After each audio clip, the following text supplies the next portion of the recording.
Bem-vindo a mais um episódio do nosso podcast Além do Sorriso. Hoje eu estou com a psicóloga Cristiane Brito Moura. É um prazer recebê-la, Cristiane. Um prazer também, doutora Aparecida. Estou muito feliz aqui em estar participando do seu projeto. E eu também com você aqui. A Cristiane é psicóloga clínica formada pela Universidade Federal do Maranhão, pela UFMA, pós-graduada em docência no ensino superior e saúde da família em grupos terapêuticos.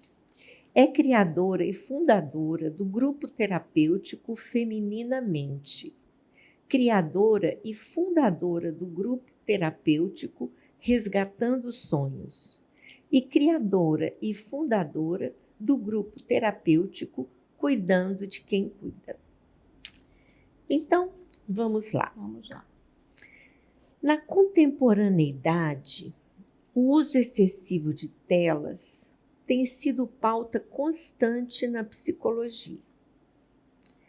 Todo mundo tem uma criança, um adolescente que está ligado em telas. 24 horas. Nesse sentido, você acredita que tal excesso é a causa do empobrecimento dos vínculos familiares ou apenas um sintoma de pais emocionalmente sobrecarregados e desconectados de si mesmos? Na verdade, doutor, o que a gente observa muito na clínica, né, é que, na verdade, esses pais, eles se encontram, de fato, muito sobrecarregados. A gente sabe que a gente vive numa sociedade de consumo. E essas crianças, quando elas já são inseridas na família e elas começam a ter um entendimento da realidade, né, de tudo que elas têm direito, elas já começam a cobrar. Então, esses pais, muitas vezes, né, sendo cobrados desde a infância, porque precisam trabalhar muito para suprir todas as necessidades dos seus filhos, das crianças, dos adolescentes, eles acabam. Muitas vezes eles acabam ficando muito exaustos e acabam entrando num mecanismo que a gente chama de compensação, justamente para tentar compensar a falta, né? Aquela questão da falta do diálogo, da falta de ter um tempo de qualidade com os filhos, porque trabalham muito, precisam se ausentar bastante do seio familiar, e muitas vezes eles querem suprir isso deixando os filhos nas telas por muito tempo.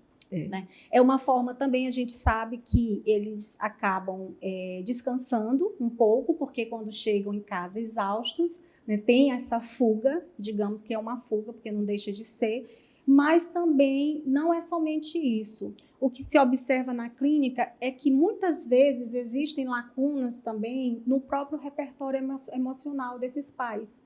Né? Vínculos familiares empobrecidos já desde a infância, e muitas vezes eles trazem traumas, esses traumas de família, coisas que eles não puderam ter e que quando eles têm os seus filhos, eles querem de alguma maneira compensar. Eu escuto muito no consultório coisas do tipo, doutora, mas eu não tive nada disso que eu posso oferecer para o meu filho hoje em dia.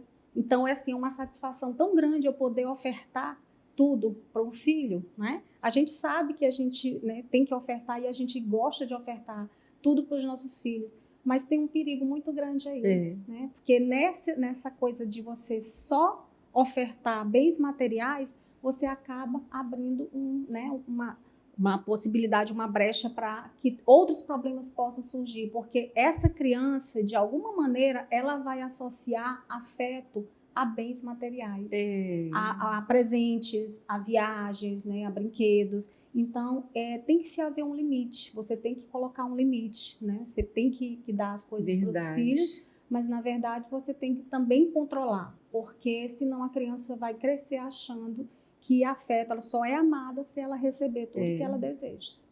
E, às vezes, assim, você cantar com a criança, você contar uma história, isso já traz um vínculo, né?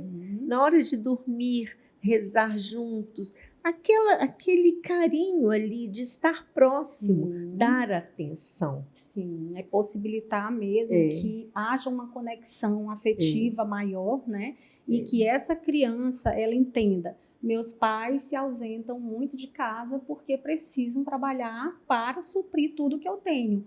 mas no momento que você estiver com os filhos em casa, você tem um tempo de qualidade. Exatamente. Né? Você tentar promover passeios ao ar livre, fazer um piquenique, né? Fazer uma pequena viagem no final de semana. Eu falo muito para as famílias que vão lá, que pedem orientação psicológica. Doutora, como que eu posso fazer nessa dinâmica familiar? De que maneira que eu posso estar construindo um vínculo mais forte com os filhos? Porque você vê que muitas vezes no almoço, nas refeições, cada um tá comendo e está aqui olhando, acessando o celular. E nisso você vai se perdendo. As pessoas parecem que elas só estão realmente mais felizes, conectadas com o mundo virtual. Exatamente. E você tem que tentar fazer um resgate enquanto é tempo. Né? Porque senão você vai perdendo esses vínculos.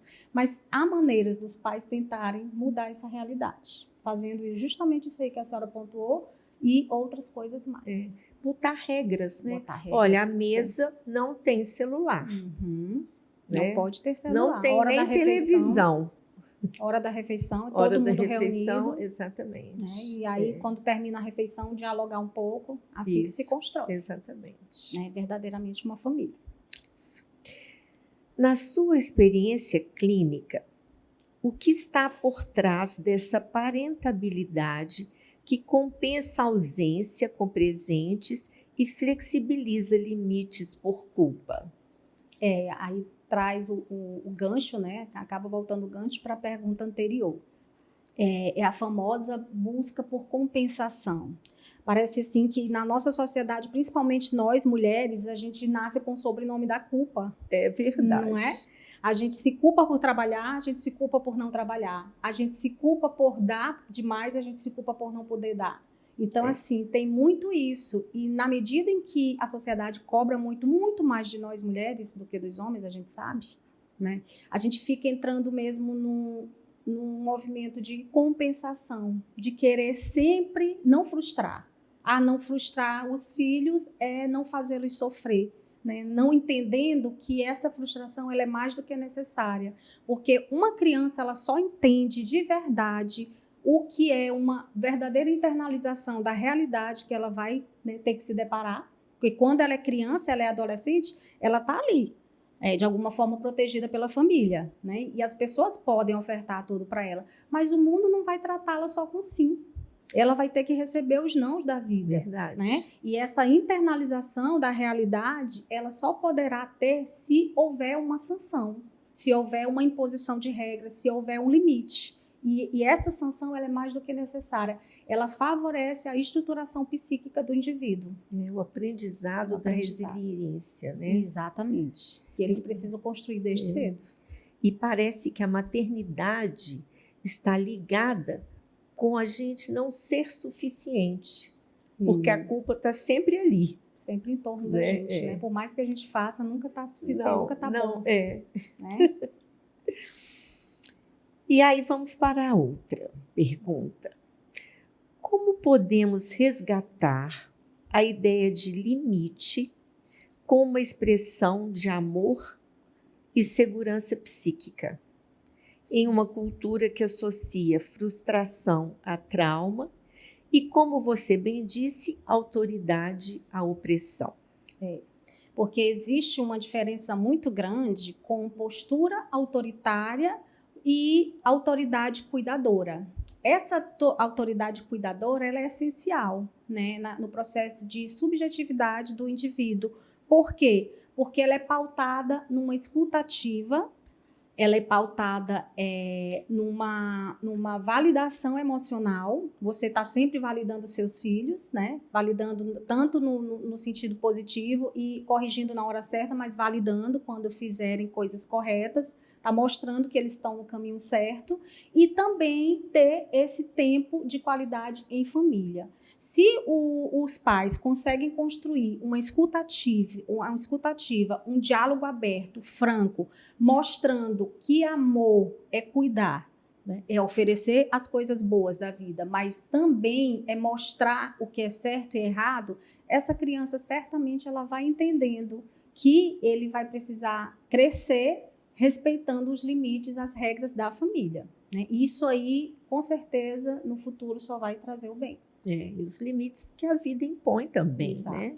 Que a gente recebe não, de quem a gente gosta o tempo todo. Exatamente. Mas a vida, ou sim de quem a gente gosta o tempo inteiro, da família. Mas quando ele for para a faculdade, quando esse jovem estiver na escola, estiver na faculdade, assumir um determinado emprego, ele vai receber somente sim? Jamais. Ele vai precisar lidar com as frustrações. E lidar com a frustração é mais do que essencial. A gente sabe que infelizmente, a gente vive numa sociedade adoecida. Nós vivemos uma era doentia, em que a gente vê a violência de forma desenfreada, né? Jovens, crianças, às vezes você vê crianças se assustam, mas crianças que são frustradas, que cometem atos, né? Infelizmente. Desastrosos, né? Atos altamente violentos, né?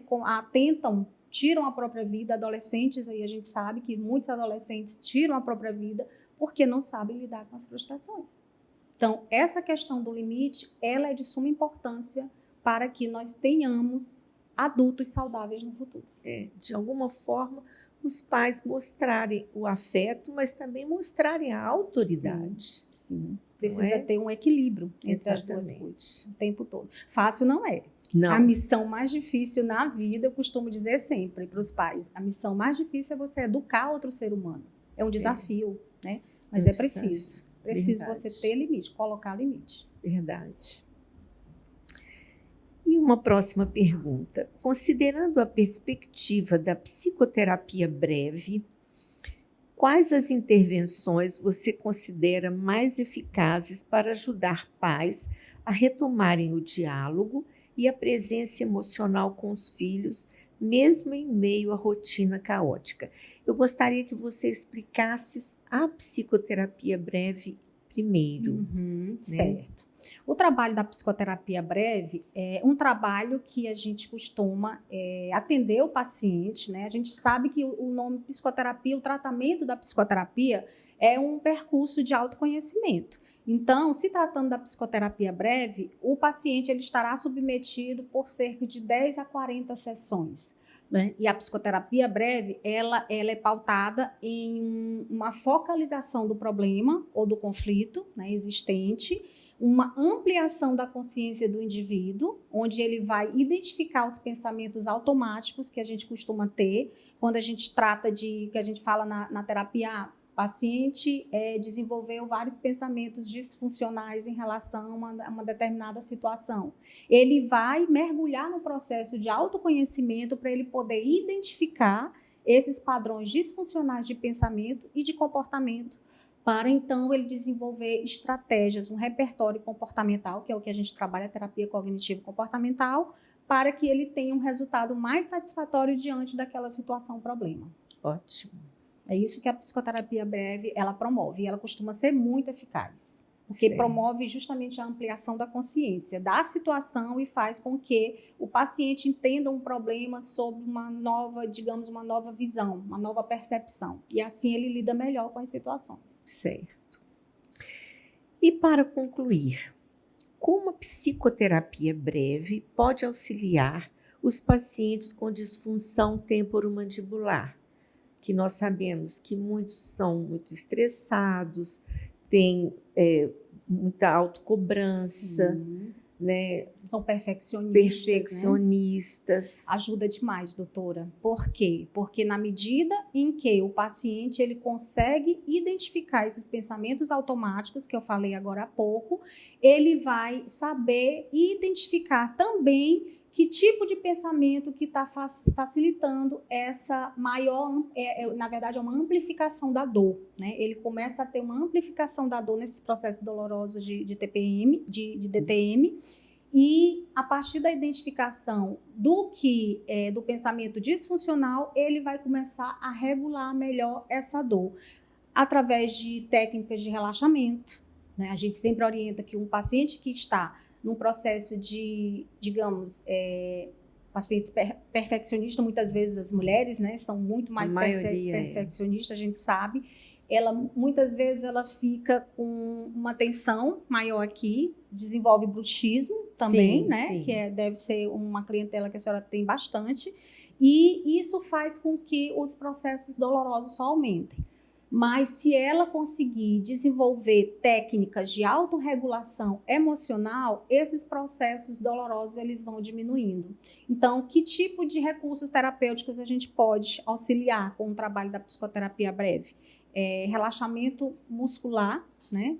A parte do relaxamento muscular progressivo, a parte de reestruturação cognitiva, que é uma técnica que é muito utilizada na terapia cognitivo comportamental, onde o paciente identifica, né, essa sintomatologia, o pensamento distorcido que ele está tendo a respeito daquela dor, e ele começa a questionar. Na verdade, assim, ele começa a enfrentar aquele pensamento se perguntando, mas essa dor me incomoda o dia todo. Um exemplo, essa dor nunca vai passar.